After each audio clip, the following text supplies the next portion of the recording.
Questa APU o APU come piaceva chiamarla un grande della pallacanestro che era il commendatore Snaidero, ma noi la chiamiamo APU d'ora in poi, no? E abbiamo un po' cambiato Amici Pallacanestro Udinese, perché non vuol dire associazione Pallacanestro Udinese, ma vuol dire Amici Pallacanestro Udinese. Tra le voci anche questa.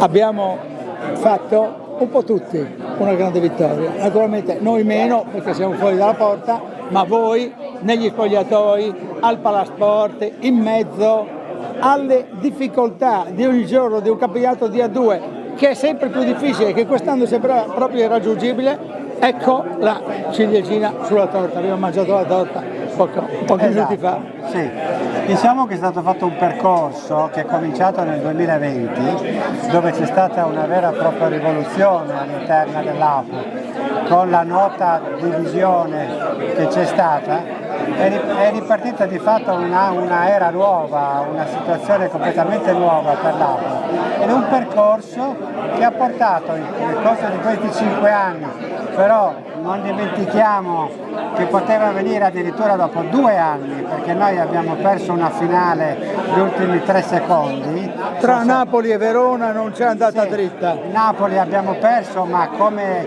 la stessa Napoli l'ha dovuto ammettere, se non compravano per quel mese il giocatore Barnes non avrebbero mai vinto. Quindi siamo il risultato di una lunga programmazione razionale e profonda. Ecco, diciamo che quest'anno però c'è stata una situazione ottimale perché ha funzionato tutto bene, ma soprattutto avevamo una squadra di giocatori intercambiabili. Se non faceva canestra uno, lo faceva un altro. Vittoria di squadra, diceva Mirza, ma non è un modo di dire, è veramente la consistenza, l'ossatura, l'edilizia di questa APU. Ed è una squadra completa in ogni reparto che è stata in grado sempre di aiutarsi uno con l'altro e questo è stato il risultato.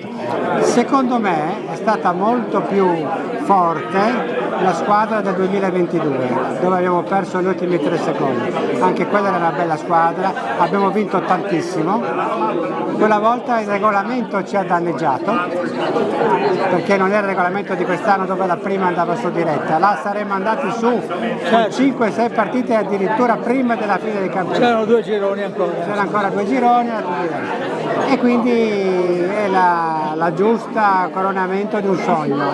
Una parola anche per Old Wild West, che è uno sponsor prezioso. Old Wild West per me è un eroe, perché chi si impegna e mette tanto denaro per una squadra è una persona incredibile che va solamente ringraziata. Un personaggio veramente, un uomo importantissimo per l'APU. Grazie.